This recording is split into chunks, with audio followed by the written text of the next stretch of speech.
Hey everybody, welcome to a reaction video on the African Five-A-Side podcast. This one is not a very happy one as last night Algerian forward Rachid Mekhloufi passed away at the age of 88 years old in Paris, and today he'll be repatriated, or his body will be repatriated back to Algiers and he'll be buried here. The man was a legend of Algerian, African, and world football, and in my opinion has one of the best stories in world football. In fact, the story of him and the FLN team is one of the main reasons why I became a journalist. And so I thought it would be fitting, suitable to sit down and tell you guys about Rashid Mekhloufi if you don't know. And even if you do know his story, maybe you could learn a thing or two, as it's something that I've studied very, very intently. Um, so yeah, let's get into it without any further ado. This is a reaction video on the African Five-A-Side podcast brought to you by africasaCountry.com. So Rashid Mekhloufi, as I mentioned, was 88 years old. This man was born in 1936. And so he played his professional football in the 1950s, 60s, and a little bit in the 70s. Let's put yourself back in that context. Let's close our eyes, try to remember what the world was like in 1950. In 1950, the African continent was almost entirely colonized. They had the colonial powers, which were England, France, Germany, Spain, Portugal, Italy, in some places. And the entire continent was colonized, besides, I think, Ethiopia, which wasn't. But France not only colonized Algeria, like it did, for example, its neighbors, Tunisia and Morocco, which were protectorates. No, France tried to absorb Algeria so that it becomes a department within the French um, parliament, even. Like France, Algeria technically was part of France, I should say legally. Um, and as a result, because of that, and because football was so big in Algeria, Algeria was producing the most players from the continent into French football. So if you could think about like a south to north migration, there were a lot of talented players, by the way. Like from Morocco, you had Ladbi Ben Barak. They call him the Black Pearl. And famously, Pele said, if I'm the king of football, then Ladbi Ben Barak is the god of football. This was a player that played at Olympique de Marseille in the I think, 30s and 40s, Atletico Madrid. And when he was sold, I believe, from Marseille to Atletico, the French journalist said, "Sell the Eiffel Tower, but don't sell Al bin Barak." Just this tall, strapping, great Moroccan player out of Casablanca. Besides him, you had Abdurrahman Mahjoub, another very, very good Moroccan player, the Prince of the Parc des Princes, who played in the 1954 World Cup alongside Abdelaziz Ben Tifour, an Algerian export. You had the Cameroonian striker at AS Saint-Etienne, Eugène Njolea, very, very talented, very intelligent man. The first black player to ever play for the French national team was a Senegalese player, Raoul Diane. So you see, there was all these players coming from the continent to play in France, in the métropole, as they say, in mainland France, not these overseas departments or these overseas colonies. And Algeria was producing the most. We had no less than probably hundreds of players that end up playing in France throughout the decades. And so this story really begins in 1958. 1958, the FIFA World Cup is going to take place in the summer in Sweden. And the World Cup was important prior to 1958, but I would argue, and I think most, football journalists or historians would argue that the 1958 FIFA World Cup, that was a true fulcrum. That was a true turning point for world football. Because what happens at the 1958 World Cup? You get a teenage Pele winning the FIFA World Cup, capturing the hearts and minds of everybody. So this was an extremely important World Cup. And what you also have to remember, the last thing I'm going to put in context before we start telling this story, is that in 1954, the Algerian Revolution begins, the Algerian War of Independence.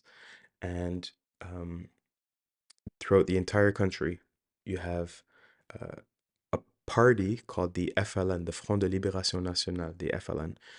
They are leading the fight, an armed struggle, I should mention, for Algerian independence. Um, this is not something that I think was. I mean, um, there were other colonies or other peoples that fought armed battles against European colonizers. But I think I'm correct in saying that this was like the most widespread, the most symbolic armed struggle for independence in the African continent. Um, and so in 1954, right before the Algerian Revolution begins, Mekhloufi leaves his hometown city of Sétif and goes to Saint Etienne. He's scouted in Algeria by a lawyer who's a big fan of Saint Etienne, and this lawyer, sends him abroad. He was negotiating at the time with Toulouse, if I believe, but he ends up signing for Saint Etienne. Um, there he has trials, they go exceedingly well, and very quickly he becomes one of the most talented, exciting young players in French football. Um, when players left, Algeria and they went to France, one thing that I should mention is that almost to a T from the players that I've spoken to, they almost all say that they were treated better in France than they were in Algeria at the time. Uh, Mekhloufi says that that's the first time anybody ever called him sir was when he arrived in Saint Etienne. I spoke personally to Abdelhamid Zouba, a member of the FLN team, um, who said that it was night and day, basically. Like he felt like a real human being in France, whereas over here he felt like a subject. He felt like a second-class citizen. And so Makhloufi is playing, for Saint Etienne. He's making appearances with the French B team, with the French military team. They won the Military World Cup in 1957 with France. He's making appearances for the French A team as well. And he's not the only one. There's players like Saïd Brahimi. There's players like Abdelhamid Bouchouk. They both played for Toulouse. And they had won the French Cup in previous years. They had made appearances for the French national team. Abdelaziz Ben Tifour, a wide player who played for Nice, um, and Monaco and a few different clubs. He made an appearance at the 1954 FIFA World Cup in the second match against Yugoslavia. Um, and you have Rachid Mekhloufi and Mustafa Zitouni. Mustafa Zitouni with Rachid Mekhloufi were expected to play in the 1958 World Cup. So you have two Algerians, at least two Algerians, that were probably going to play in the 1958 FIFA World Cup against in Sweden in the summer. And right before, so 2 months prior in April, Makhloufi and 12 others have been approached in secret to create their own Algerian national team. And they had to agree to leave their clubs in complete secrecy on the same day, on April 13th, 1958, and agree to meet in Tunis, in Tunisia, and create their own Algerian national team, which would play under their own Algerian flag and their own Algerian national anthem. This is an incredible story. Like I almost get like, chills and goosebumps telling the story because think about the sacrifice that a lot of these players are making. Mustafa Sitouni, who I just mentioned, defender for AS Khan, he had a crucial role to play in qualifying France to the 1958 World Cup. In fact, it's a match against Belgium, if I'm not mistaken, where he clears the ball off the line. And when he clears the ball off the line, that's when France win a 1-0 match. Otherwise, they would have drawn. I think if they would have drawn, then it's not sure that they would have qualified for the 58 World Cup. So he's the main talented defender in France at the time. Apparently, he's married to like this French supermodel, Miss Khan, who's a model for Chanel. Apparently, I didn't even know that. Um, um, they're living life, they're making a salary. They're no longer second class citizens. All of a sudden, they're celebrities. They've escaped that kind of humiliation that they were living through at home. And now they're putting all of this aside after they worked so hard for it to create a national team. And they don't have any idea what's waiting for them in Tunis because they're just told, like, "Oh, we're going to make a team," but they don't know what the conditions are. They don't know if they're actually going to play matches. They don't know if they're actually going to, have a salary, anything of the sort. And so on April 13th, 1958, Rashid Mekhloufi, uh, well, a few weeks prior, he had been approached and they gave him the dates and everything. And he said yes, he's approached by other players. And on April 13th, he has a match against Bezier, I want to say. And in that match, he goes up for a header and he clashes heads, I believe, with his own player, one of his attacking teammates, Eugene Njoleo, who we mentioned from Cameroon. And he has to go to the hospital. He's knocked out unconscious. And at the hospital, he's kept overnight. And they were supposed to leave that night. And so what happens is his teammates rush to the hospital, take him out, sneak him out of the hospital, and they drive into Switzerland. They go through the border guards, and the border guards, by the way, if they were caught, there would have been stiff penalties because Mekhloufi, like I said, was part of the military national team. He was technically uh, in service with the military because one of the conditions for some of these players is that if you leave Algeria to go sign for a club in France, you have to also sign a 1 to 2 year military service agreement. And so a lot of them were doing military service as they were playing. And so if you're a military man and you're leaving, that can be desertion, that can be treason. There can be very, very, very stiff penalties for things like that, especially in the midst of the Algerian war. That can be, like I said, very, very tough. And so these guys are super scared. They're driving in the middle of the night. They get into Switzerland, huge sigh of relief, but they don't really, really, fully relax until they're in Tunisia. And the next day, they call a huge press conference in L'Hôtel Majestic in Tunis. And immediately, L'Equipe, the French broadsheet newspaper, which remains to this day one of the most prestigious and best sports newspapers in the world, they have this headline, nine. It was supposed to be 12 or 13, but they put nine Muslim footballers disappeared, including Zitouni and Mekhloufi. Um, all the journalists from all over the world are in Tunis at the hotel asking players, like, what are you guys doing? Are you guys revolutionaries? Are you guys terrorists? Are you guys, what's going on? And that's what ends up happening is Mekhloufi and his teammates, initially, they're just playing friendly matches with the Tunisian national team, with the Libyan national team, with the Moroccan national team. And initially, it's just regional matches. And what they're doing again is they're playing under their own flag, their own national anthem. And when you speak to them, they say that that was like the most powerful emotions that they had. Um, and then after that, they go through like a Near East tour where they're going to the Arab world, Jordan, Iraq. I want to say Lebanon, but I'm not 100% sure. But they go to the Arab countries, Kuwait, maybe. Uh, was, I'm not even sure about Kuwait actually. But they do the Arab world minus Egypt, which at the time had just got the CAF headquarters. The CAF headquarters remain in Egypt now, so I think Egypt was very, very worried. They didn't want to play with the FLN team because FIFA, pushed by the French Federation, FIFA said whoever plays against them is going to be suspended or is going to have very stiff sanctions. And then after that, they go to the Eastern Bloc. So you're talking about, Yugoslavia, Bulgaria, Soviet Union at the time. And then they do another tour in the Far East, which is like China, Vietnam. And there are some fantastic images. For example, they go to Vietnam, they meet Ho Chi Minh, they meet the General Giap, who says, inspiring things like, we beat France in the 1954, is it 1954 Indochina War, they call it, I think. Um, so if we beat France and then you beat us on the pitch because the FLN team had defeated the Vietnamese national team, you're going to be able to defeat France in your war of independence. I believe they meet, I don't want to say too many wrong things, but they meet with like so many heads of states, so many.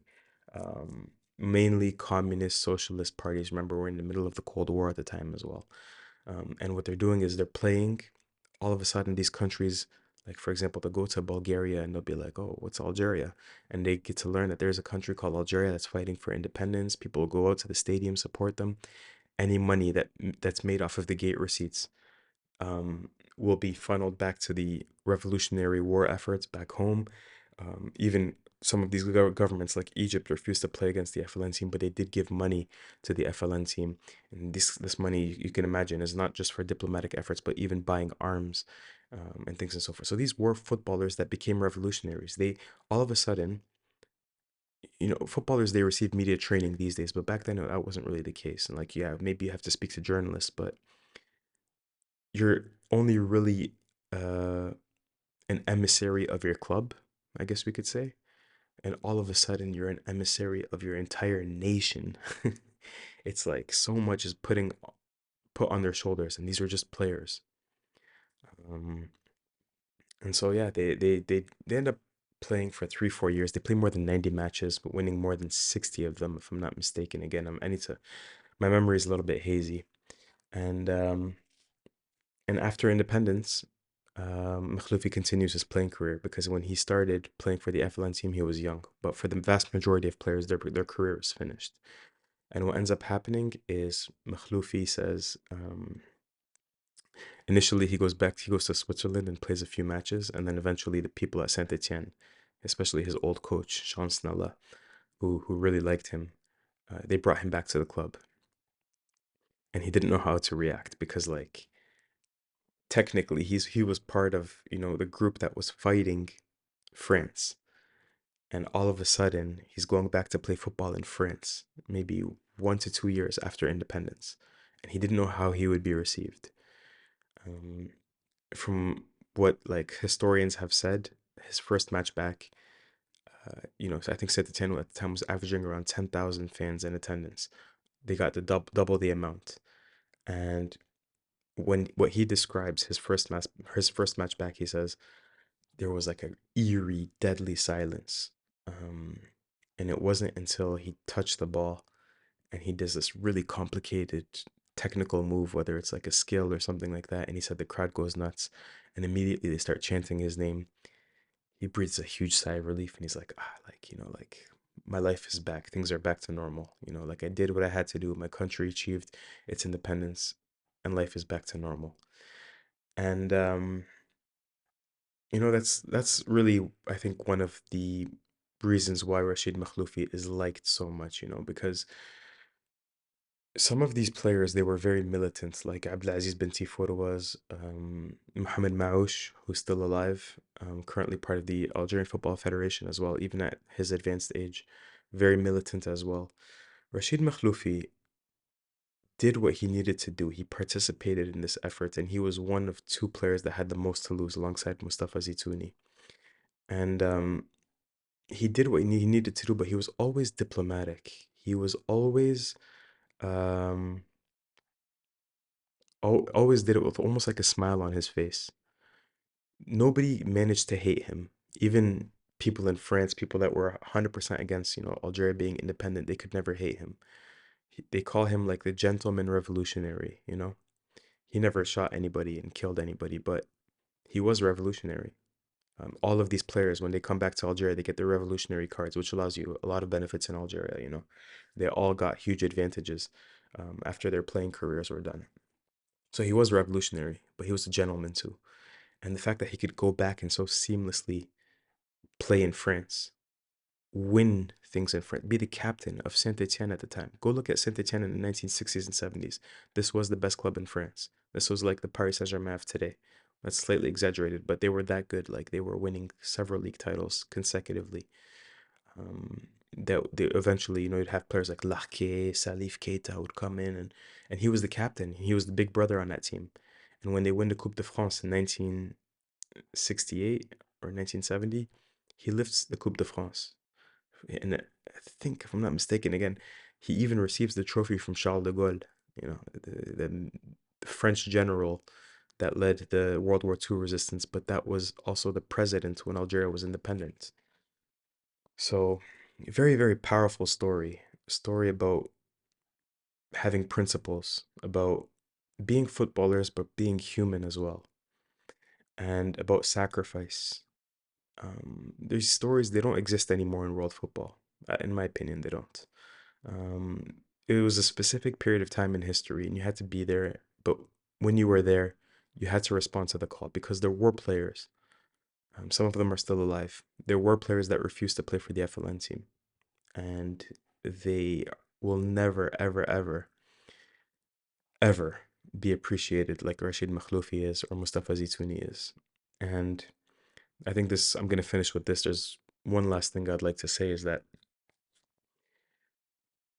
the 1958 World Cup, France goes to the semifinals and they lose 5-2 to Brazil. And um, in those days, you couldn't make substitutions, they were against the rules. And the man that replaces Mustafa Zitouni, remember the center half that makes a goal line clearance, the best defender in France at the time.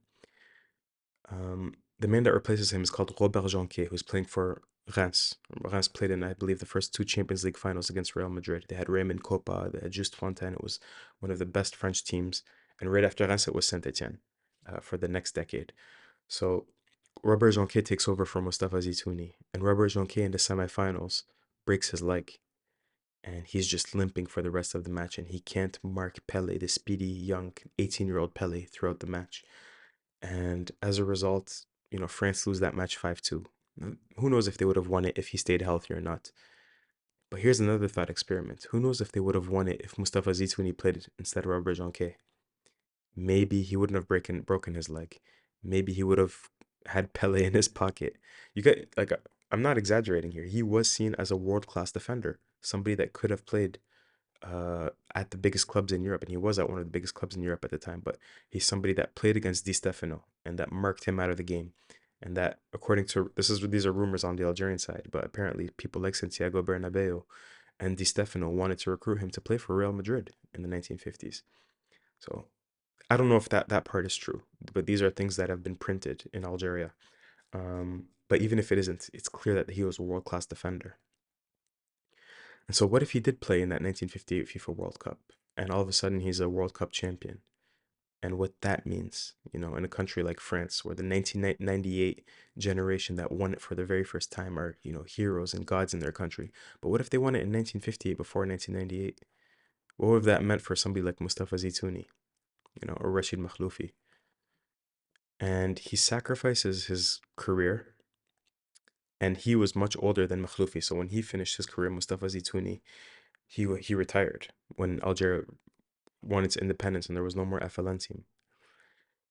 And he lives in France for pretty much the rest of his life. And one thing happened, I'll never forget it. Apparently, he was very ill towards the latter years of his life, and he died on the same day as Eusebio, the Mozambican-born Portuguese international. Eusebio, who of course won the 19, or he didn't win the 1966 FIFA World Cup, but he again captured the hearts and minds of the English public in the 1966 FIFA World Cup, and somebody that was so successful with those Benfica sides. And I remember he died on the same day, and there was maybe a dozen, maybe 2 dozen people, I think in Nice, for Mustafa Zitouni's funeral, and there was an entire stadium there for Eusebio's funeral, where they came in, and I remember they were throwing scarves onto the pitch in the Estadio de Luz, and they were parading him around. And I thought, like, wow, like this guy, he could have had what Eusebio had, maybe not the same level, but much more adulation in France. But he sacrificed that. He sacrificed that, and as a result, like the greater public won't know about him and they won't celebrate him as much as somebody like Eusebio, who was born in Africa, who was African, Mozambican, but played for Portugal. And I'm not trying to diss Eusebio, but those are the facts, right? This is not like no slight against him or anything, but he played for Portugal, and he became the superstar that he was because he had that success with Portugal. What if Zitouni had that kind of success with France? Would he have been celebrated much more, maybe like Eusebio, or maybe a little less, but he still would have been much more celebrated. And they sacrificed all of that. And I thought it was very poetic that they died on the same day. Or they either died on the same day or they had their funeral on the same day. I don't exactly recall. So these are the things that have, just run through my mind. But for me, it just makes me appreciate these people even more. And like I said, one of the reasons why I moved to Algeria and why I wanted to tell stories in journalism is because of stories like this. And I've had, the chance and the privilege to interview a few people on the FLN team. People like Abdelhamid Zuba, Mohamed Maouche. I believe I met one of the Bouchache brothers, if I'm not mistaken. But now there's only two left that are alive, Mohamed Maouche and Dahman Dafnoun. I never got the chance to meet Rashid Mekhloufi, and it's one of those things that I think I'll regret in life. Mekhloufi was always traveling, between Algeria, Tunisia, Switzerland, and France. I believe when he played for the FLN team in Tunisia, he actually met a Tunisian woman and got married in Tunisia. So he would always, spend a lot of time in Tunis and then France and then Switzerland and then Algeria. So when somebody's moving like that, it's difficult to sort of nail them down in one place and try and pursue an interview. And I always tell myself that there's nothing that I would have asked him about that he didn't already say, because there's, so many documentaries that I would encourage you to watch on YouTube, so many articles, so many books written about this story, but no film, actually, no feature film, which I think is a shame. but still, I regret not getting the chance to meet him, shake his hand. It's one of the cool things about being a journalist is that you get to meet some of these people, you know. Um, and so today I'm a little bit reflective today, you know. I'm thinking a lot about 88 years old, you know, what a successful life he lived. And in Algeria, he'll always be a hero. That name will always, you know, ring, and people will remember Rashid Mekhloufi. They'll remember somebody that fought for independence in not on the battlefield, but on the football pitch. And you know, one of Algeria's first president of the provisional government, Farhat Abbas, even said that the FLN team advanced the Algerian Revolution by 10 years. Again, and is there any way to really quantify that? No, but I just wanted to talk to you guys about all of that as I'm reflecting and thinking about all these thoughts. And um, yeah, it's just it's supposed to be a quick reaction video, but I've spoken for 25 minutes now about Rashid Mekhloufi. So if you haven't heard the story, now you have. He's going to be buried today, Saturday, in Algiers. So I'm sure you can read more articles and stuff online, and people will be speaking about him. Take a moment if you can listen. You can celebrate his accomplishments, his life. Um, Enjoy this last weekend of matches because next week we get back to the international break and the last two match days of AFCON qualifiers. So I'm gonna have a big long episode previewing all of that. But before then, I just wanted to do this reaction to Rashid Mekhloufi's death. Rest in peace. Hopefully, God grants him the highest of heavens. And yeah, we'll speak to you soon on the African Five-A-Side podcast. Take care, guys. Peace.